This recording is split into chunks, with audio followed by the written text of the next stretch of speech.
Charlie. Appreciate that. How are y'all doing today? Good? All right. As Charlie said, I'm Mike Caldwell with the National Medal of Honor Museum that we're building right here in Arlington, Texas. Think about that now. This is a national museum. National museum. And we could have built it anywhere. We could have built it on Ellis Island where the Statue of Liberty is. They really wanted it. We could have built it in downtown Boston. They really wanted it. We could have built it in Miami. I don't know where in Miami we would have built it. But it came down to Denver and Arlington. I'm cutting the story short a little bit. And the reason why it's here is because of all the places we went and looked at, all the people we spoke to, the one place that puts patriotism and a love of country first was the city of Arlington. All right. And the Medal of Honor recipients on the search committee said, we're building it here. When they say that, it doesn't matter what anybody else thinks. Come in here. City of Arlington has opened their arms, their hearts, their pocketbooks. They donated the 5 acres of land where we're building the museum just north of Choctaw Stadium. And we look forward now, that was 5 years ago, and we look forward to in 62 days, we got some baseball folks over here, 62 days, it's our version of opening day. And talk a little bit more about our grand opening celebration in a moment. But I always like to start with why we're building the museum in the first place.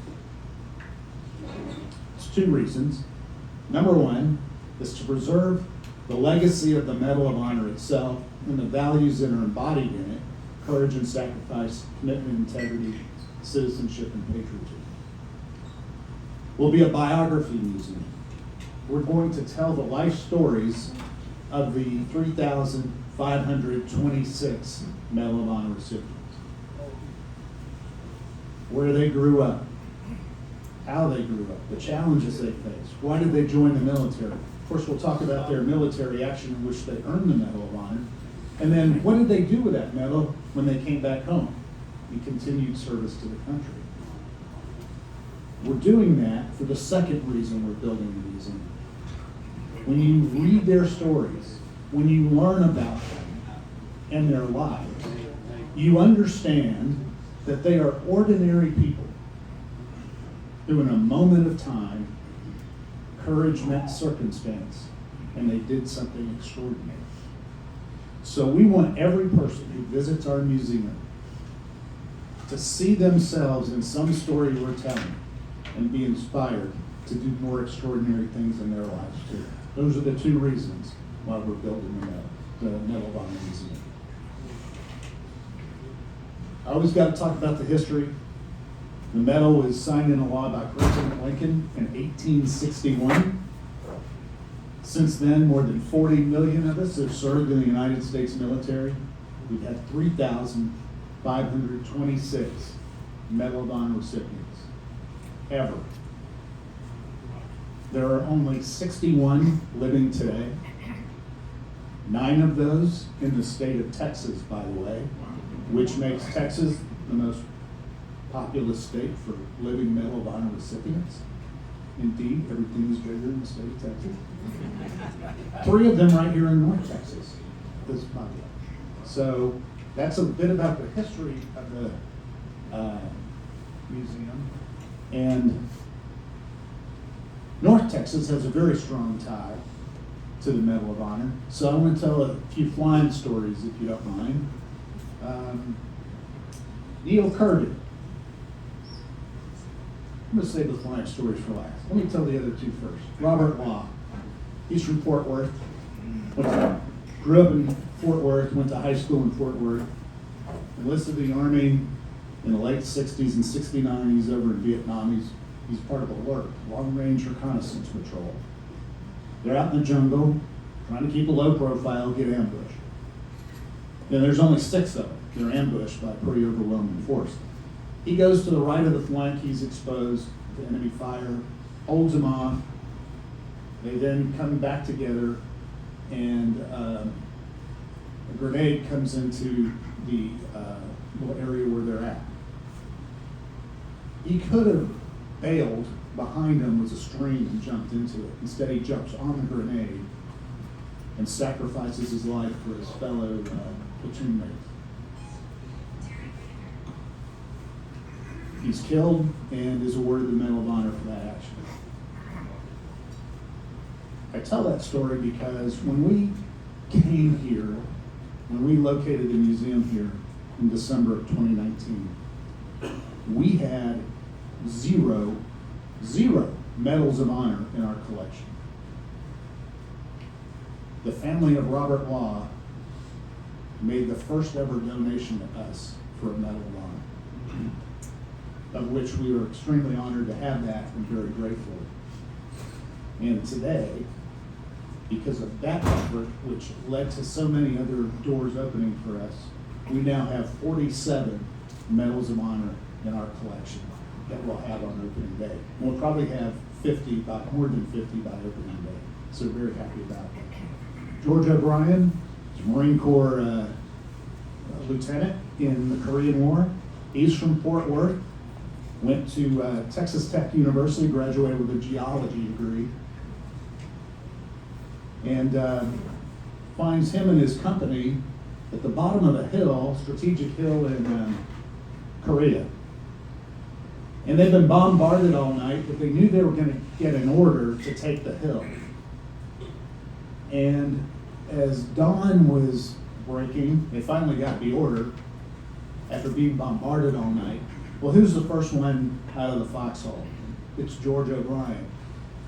He was not a go get 'em boys, he was a follow me guy. And he got up, said follow me, went up the saddle of the mountain. He's firing his weapon. He's knocked down by a few grenades, some concussions from rocket-propelled grenades. Is shot 3 times, but continues his mission. Gets into the foxhole and starts fighting hand-to-hand combat. He inspired his troops, his Marines, to accomplish the mission and take the hill. He refused to be evacuated until he could set up a defensive perimeter and get the rest of his Marines down the hill first. And that's when he got evacuated. Fortunately, he did live and worked in Midland for the rest of his life in the energy business. It's a great story by George O'Brien in Fort Worth. Neil Kirby is from right here in Arlington. He was born in Wichita Falls, but his family moved to Arlington when he was 5 years old.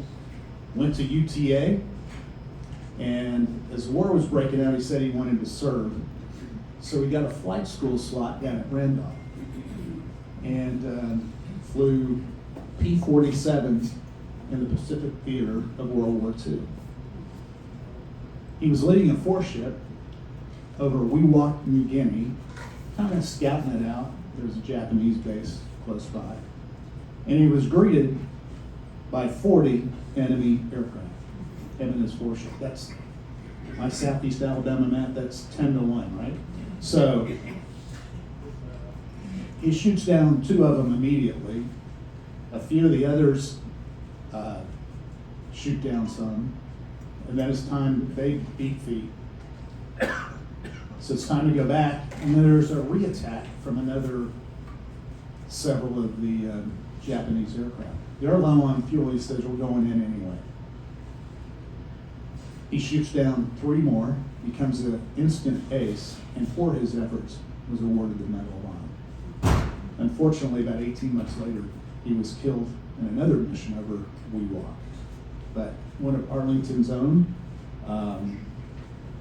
we will be naming our National Theater at the National Medal of Honor Museum after Neil Kirby. And then Horace Carswell, Okay, I'm an Air Force guy. It's always going to be Caldwell Air Force Base to me. Sorry, maybe guys, it's Caldwell Air Force. Went to born right here in born in Fort Worth, high school in Fort Worth. Played football at Northside High School.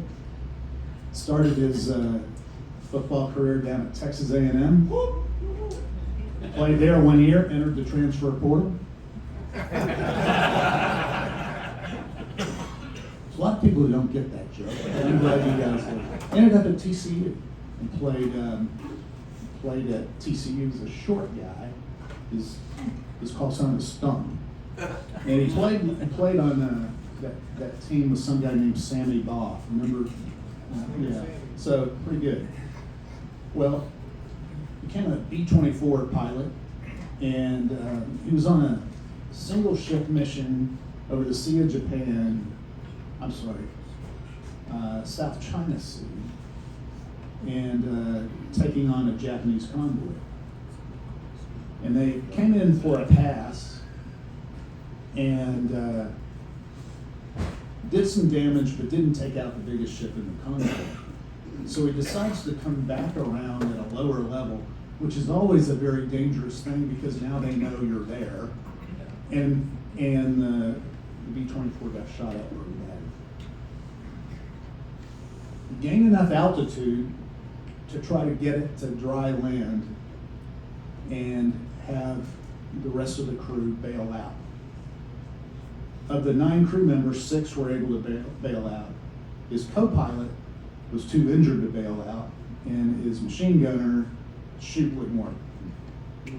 So he was trying to make a controlled crash landing in the jungle, and unfortunately hit a mountain, and all 3 were killed. But for his efforts to get the other 6, to accomplish the mission, by the way, and get the other 6 out, he was awarded the Medal of Honor. So just some pretty cool flying stories there for Medal of Honor recipients from right here in North Texas.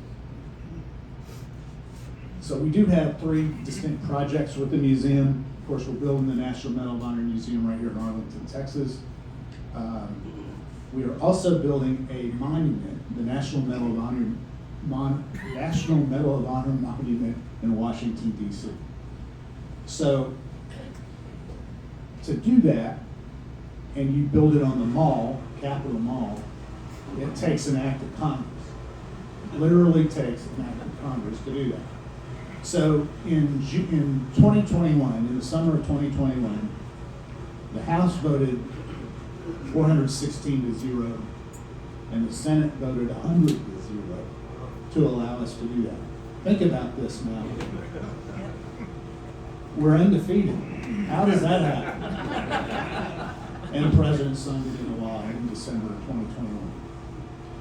All right, so it's the National Mall. The mall's pretty big, really. It goes from, if you spend a lot of time there, just past the Lincoln Memorial, there's that little round area before you go to the Eisenhower Bridge, all the way down to the Capitol Building and some other places. So the mall's pretty big. So where are you going to build it? Well, we wanted to build it in a special reserve part of the mall. They call it the reserve. And we wanted to build it within 1,000 feet of the Lincoln Memorial, kind of close that loop between the medal and President Lincoln. Well, guess what that takes? Another act of Congress. So last year the House voted on it, but the Senate never got to it. And so you have to start over, right? So Chris Cassidy, our president and CEO, who I hope we can get back to speak to you all sometime because he's got a great story himself. Retired Navy SEAL, retired astronaut, chief astronaut at NASA, that type of thing. He would have told you some great space stories. So we need to get him back. So we had to start this process over. So it's day 2 of the new house. He gets a call. We're voting on it on Tuesday. You got to get up here.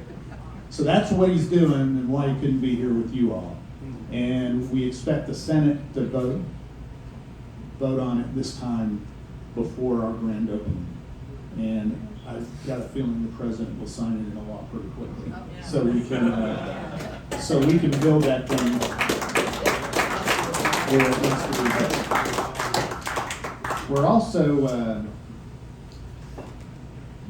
building the National Medal of Honor Institute. It's called the Griffin Institute, which will be located within the museum. And I'm going to talk a little bit more about that in a moment. We broke ground on the museum on March 25th, 2022. So 3 years ago, March 25th is National Medal of Honor Day. You see President Bush was there with Mrs. Bush. We had 15 of the recipients of the Medal of Honor. You see the Medal of Honor recipients standing in that, in the picture, that middle picture on the far right side of the screen.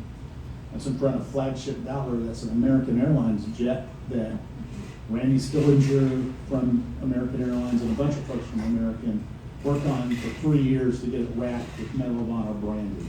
And they unveiled that jet at the DD hangar the night before our groundbreaking. And it's part of the regular fleet. We're going to use it for a Valor tour, I think, coming up in the middle of March, leading into our grand opening. So a lot of great support that we've received since being here from American Airlines. That's what the museum will look like when it's finished. It's 100,000 square feet. That big gray box you see there is 40,000 square feet, and that's our exhibit deck. That's where all of our Medal of Honor exhibits will be and how we'll tell the story. We're not only going to be a static museum, we'll use a lot of great technology, AI technology. For example, you'll be able to go into one area, jump onto a UE helicopter, fly a combat search and rescue mission in Vietnam. Really cool. So we take 4 at a time. One's the pilot, one's the co-pilot, one's a gunner, one's a medical person bringing a person up out of the jungle. Every one of them has been successful so far. It's kind of crazy how it works out. But 40,000 square feet. Now, it's a beautiful building, right? I think it's a beautiful building. And it's located just north of Choctaw Stadium, right up the street from AT&T Stadium where the Cowboys play. So in that entertainment district where the Lowe's hotels are and all that. But that box, our exhibition deck, is 200 feet by 200 feet, so 40,000 square feet of space. And it has a great symbology behind the beauty of this building. Our architect, Raphael Vinoli, was in his model office in New York City. He was holding one of these steel plates that are 1 by 1, about an inch thick, that they used to weight down their models. Because they design these huge buildings all over the world. We're not a big building, we're just a complicated one. And he said, you know, maybe this is it for my design. Like steel is forged in fire, a Medal of Honor recipient is forged by the fire of combat.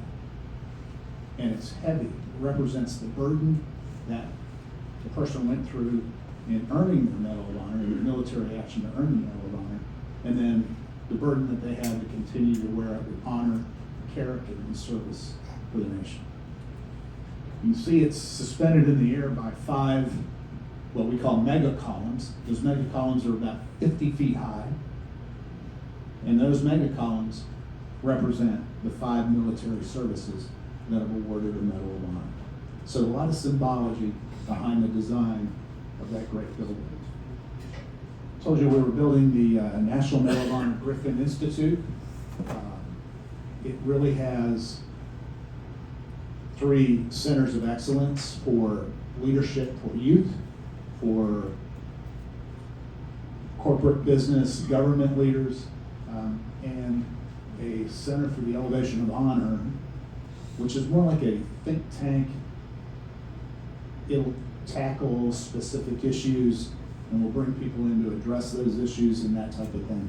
So that's something we're now standing up as we get closer to building. The other two things we're already doing. A Center for Excellence is for the students K through 12. We work a lot with the Arlington ISD on a curriculum that junior high school students can learn about how to tackle challenges in their lives using the stories of Medal of Honor recipients and applying the values embodied in the Medal of Honor. We've already done great things with this program, don't even have a building yet. And we've got a great partnership with the National Football League. We have now 5 Medal of Honor recipient videos based on the values of the Medal of Honor in their character playbook, which reaches about 300,000 8th grade students across the country. And we will start locally with our own programs and then spread them out through North Texas, state of Texas, and then eventually nationally. Our Center for Leadership in Action is really, it's inspiring leaders and future leaders of the country to live and lead with honor based on those values of the Medal of Honor.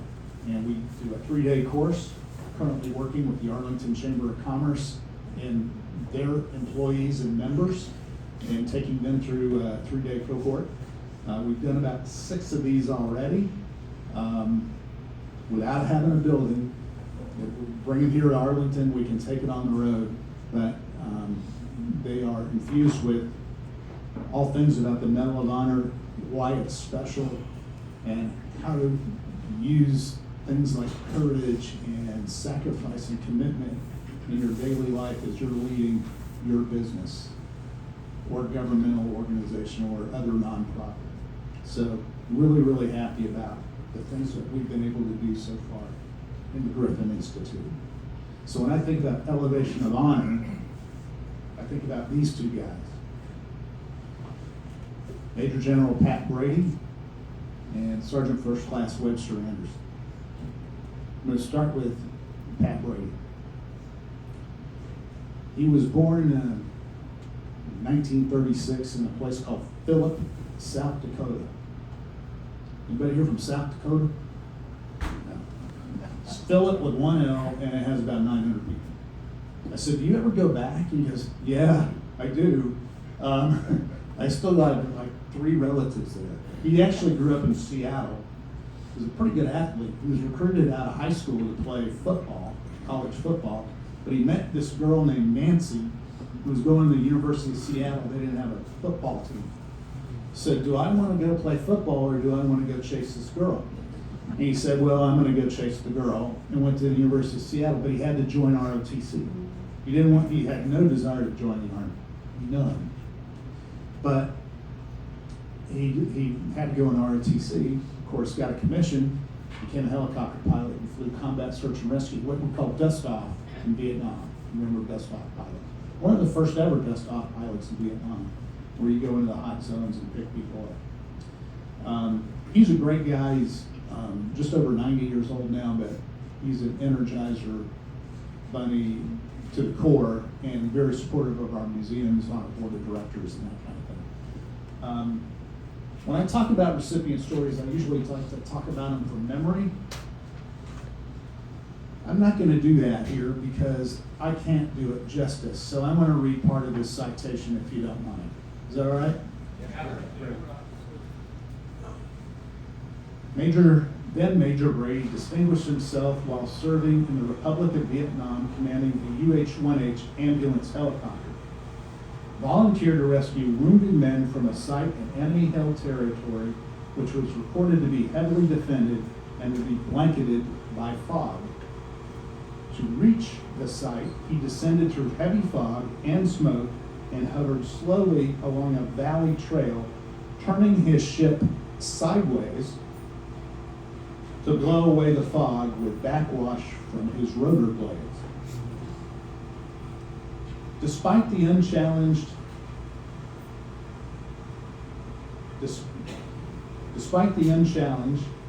close-range enemy fire, he found the dangerously small site where he successfully landed and evacuated 2 badly wounded South Vietnamese soldiers. He was then called to another area, completely covered by dense fog, where American casualties lay only 50 meters from the enemy.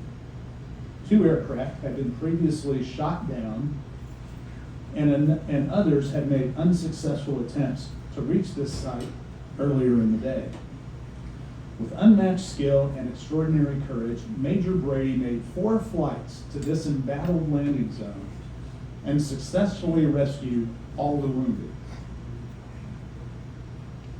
On his 3rd mission of the day, now at this point, I'd be back at the officer's hooch pouring a Vita J, if you know what I mean, right? On his 3rd mission of the day, Major Brady once again landed at a site surrounded by the enemy. The friendly ground force, pinned down by enemy fire, had been unable to reach and rescue the landing zone. Although his aircraft had been badly damaged and his controls partially shot away during his initial entry into this area, he returned minutes later and rescued the remaining injured. Shortly thereafter, obtaining a replacement aircraft, Major Brady was requested to land in an enemy mine minefield where a platoon of American soldiers were trapped. A mine detonated near his helicopter, wounding 2 crew members and damaging his ship. In spite of this, he managed to fly 6 severely injured patients to medical aid. Throughout that day, Major Brady utilized 3 helicopters to evacuate a total of 51 seriously wounded men.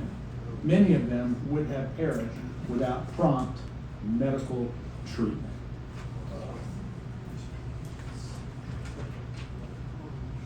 That's pretty impressive.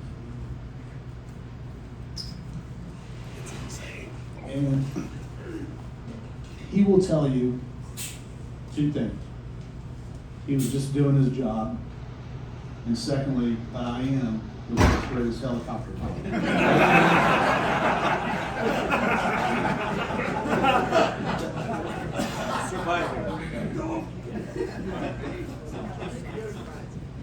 So Webster Anderson was not a pilot.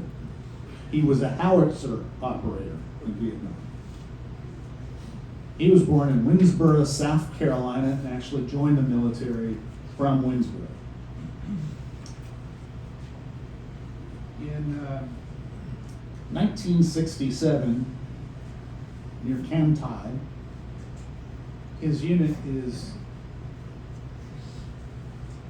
had a stronghold there, but they came under attack by a pretty overwhelming North Vietnamese force. And it was a surprise attack, but he's leading the defense of the compound, firing his howitzer, and he had to, his machine gun, that type of thing. And they're breaking the line, they're breaking the perimeter, so he's trying to gun them down with a machine gun. During that time, 2 grenades are locked in, and his legs are severely wounded in the attack. And he would eventually lose his legs.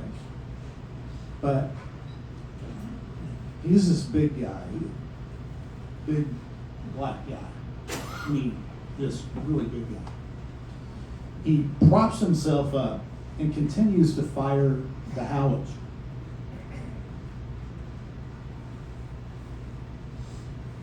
A little while later, another brigade comes near his howitzer and over by a couple of other of his fellow soldiers in the company.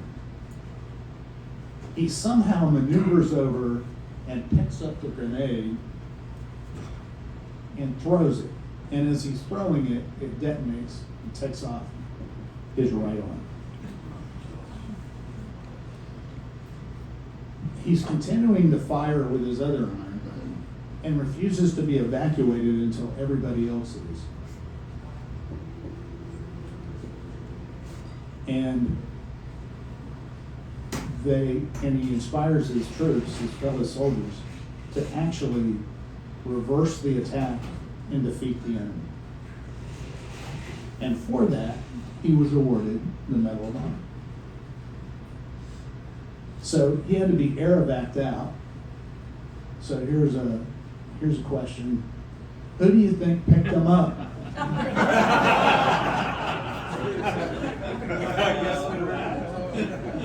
So remember I said it's a biography museum, right? So we're going to tell stories. So they both become Medal of Honor recipients. They're now out of the Army. And they travel all over the country together because of their story. And they're talking in a school in Oklahoma. And they get through talking, and as General Brady likes to describe, Webster was mostly all plastic, but he liked to stand up when he was talking to kids. So he has 2 prosthetic legs, prosthetic arm, and those poles, back then, you had those poles that was connected to your arms so you could stand up. And this young man in the front raises his hand and asks Webster, Mr. Anderson, knowing what you know now, or how it would turn out, would you do it again?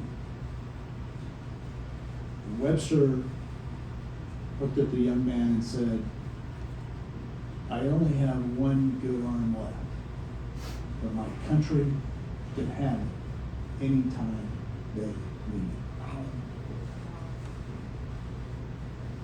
That's why we're telling these stories in the National Medal of Honor. That's why. America needs to hear those stories. And that's why we're going to tell them starting March 25th, which is only 62 days away. And it's making us sweat a little. But we do have, and you'll hear more about this later, we do have a great public event scheduled for March 22nd. It's a Saturday evening. It starts at 7 p.m. It's around Mark Holtz Lake, just north of Choctaw Stadium, around the museum. So it's a great public event. You'll be able to see the the ribbon cutting ceremony.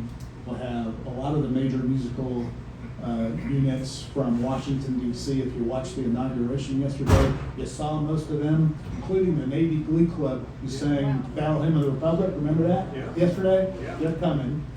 So, and hopefully our click track will work. But you'll be able to do that. There'll be a lot of great things out on the road to Six Flags that you can visit. And that will all conclude with a really inspiring fireworks and drone show all about the Medal of Honor. We'll raise our American flag, Old Glory, for the first time, and we'll officially turn on our light cannons for the first time. You see the light beaming out of the top of the museum. So all that's happening on March 22nd, starting on 7 p.m. You'll hear more about that later on. Okay, I have one more story to tell you. As you can tell from these photos, this is probably not going to be a flying story. Okay? But it's important to tell. This is Milton Holland. He was born in 1844 on a plantation outside of Austin, Texas. His daddy, Bird Holland, owned the plantation. Milton's mother was one of Bird's slaves. So that means when Milton was born, state law, the law of the land then, Milton was born into slavery. He was a slave himself. Along with his two brothers, by the way. All from the same mother. In the 1850s, when the boys were getting older, Bird said, I want my sons to get an education. Law of the land, illegal to do that in the state of Texas. So he emancipated his sons and sent them to Ohio to get an education, which they did. It's 1861, Milton turns 16 years old. He wants to join the Ohio Black Regiment and join the Army. They wouldn't let him because he was only 16. But they did put him to work in the quartermaster shop for 2 years. And then in 1863, when he turned 18, he joined the Union Army. It's 1864, summer of 1864. His unit is southeast of Richmond, about 30 miles, a place called Chatham Farm. And they're attacked by a pretty large Confederate force, and they're decimated almost immediately. His company commander is killed. A lot of his senior NCOs are killed. But Milton takes charge. He organizes a retreat, and he treats the wounded. And then he plans the strategic reattack and leads that reattack and defeats the Confederate force. And that's how Milton Holland became the first Texas-born recipient of the Medal of Honor. Said we were a biography museum, right? So the story's not finished.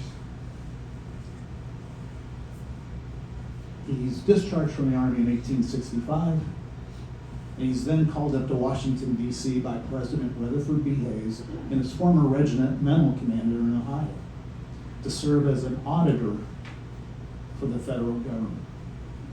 So he's making real money, and he can go to school. So he enrolls at Howard University in Washington, D.C., and actually graduates with a law degree and becomes one of the first black attorneys admitted to the bar of the United States Supreme Court. Because of his auditing experience, he kind of enjoyed banking, so he became the president of 2 national banks. And then, if that weren't enough, he decided, I want to do something on my own, so he created this thing called the Alpha Insurance Company.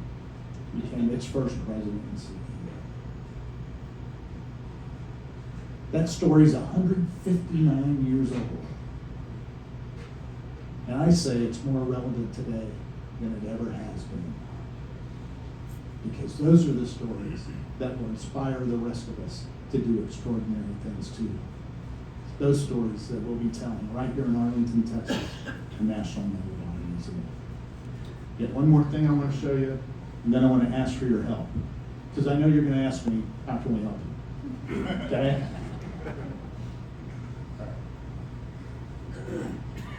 The Medal of Honor. Those who've earned it went above and beyond the call of duty. Uh-oh. What did I do? No. All right. Here's how you can help. you get it. Y'all have been great. Thank you so much.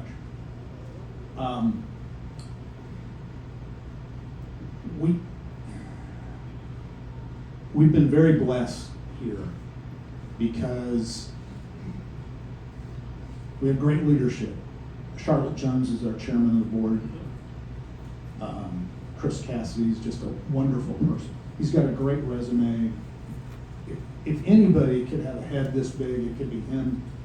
He's as humble as the day is long, and a great person to work for.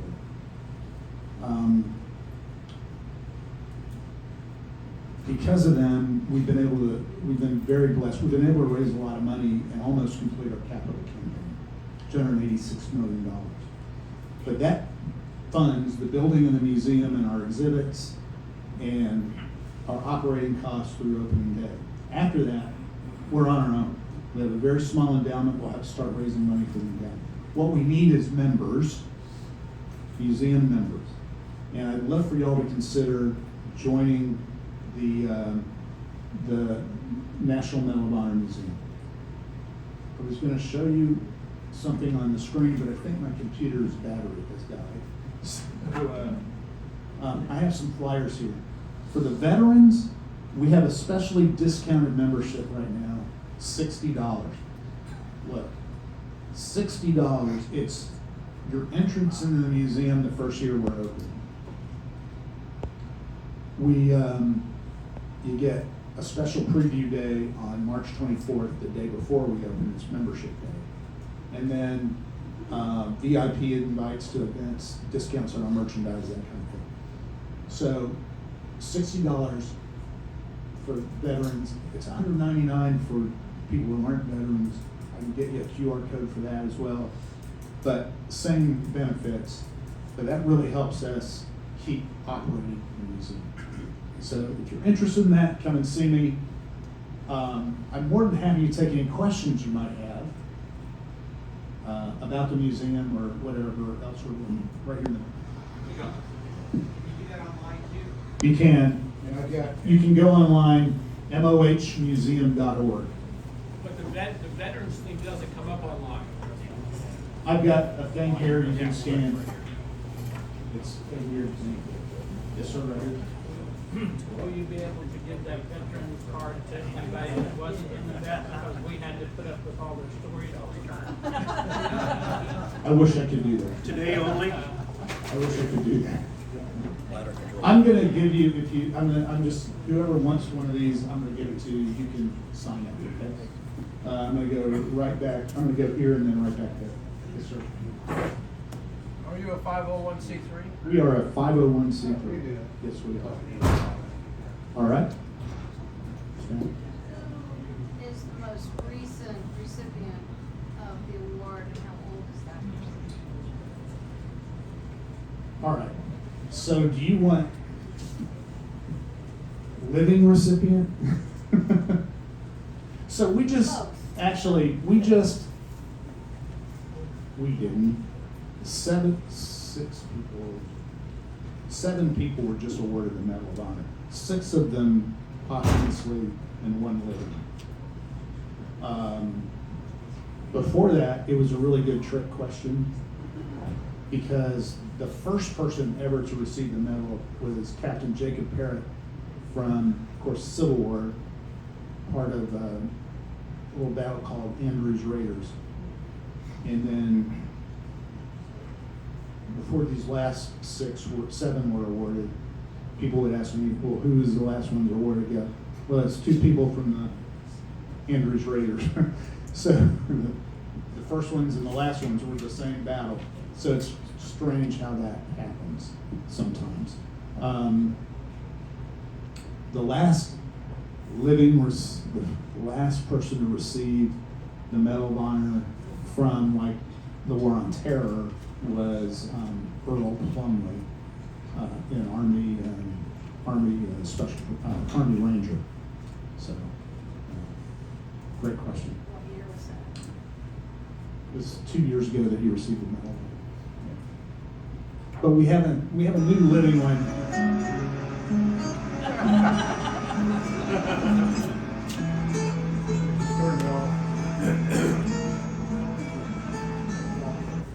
Okay. Yes, sir. Do you have a media presence? I'm sorry? Do you have a media presence on Facebook? Yes, we do. We're on Facebook. Facebook, Instagram, TikTok. At least for 90 days. For now. Yes, Facebook, for sure. Yes, sir. What is the selection process, criteria, that sort of thing to consider to? Right, so, there has to be a military action first, right? And it has to be eyewitnessed by at least 2 people. And those 2 people then actually make the recommendation that says, I believe the person should receive the Medal of Honor for this. So while it's our nation's highest award for valor, it starts at the lowest level. Unlike any of our other awards, right, where it's coming down from the top. And after it's identified, okay, let's consider him for the Medal of Honor, then an investigation starts, and I mean investigation in the best possible way. A lot of evidence is collected, a lot of interviews are done to determine if it meets that above and beyond the call of duty at great risk to your own life. Subjective. And then it goes through the chain of command of the service, the Department of Defense, and eventually to the desk of the president, who has to sign for final approval. It's usually a 2 to 3 year process. And if it occurs outside of that process, then Congress gets involved, and they have to actually pass a law that says person X can be considered for the Medal of Honor. So, yes, sir. Is this one of a common thing in the world, or for example, is there a museum dedicated to the Legion of Honor and recipients of France? Yes, there are those types of museums in other countries. Mike, could you repeat the question? So the question was, are there similar types of museums in other countries around the world for their highest awards, military awards? And the answer is yes. It is unfathomable to me that it has taken this long to build a national medal honor museum. I don't know why, but I'm glad we're building it now, and I'm glad we're building it here. So, yes, sir. Any women in the museum? One. There you go. One female recipient of the Medal of Honor, Dr. Mary Edwards Walker from Oswego, New York. She's a trailblazer, Civil War surgeon. One of the first women to ever graduate from medical school. She did it in Syracuse, New York, University of Syracuse. One of the first females to ever become a surgeon. And she had met her first husband at medical school, and they started their own practice. It didn't go well. And pardon me, ladies, but back then people weren't confident about going to see a lady doctor.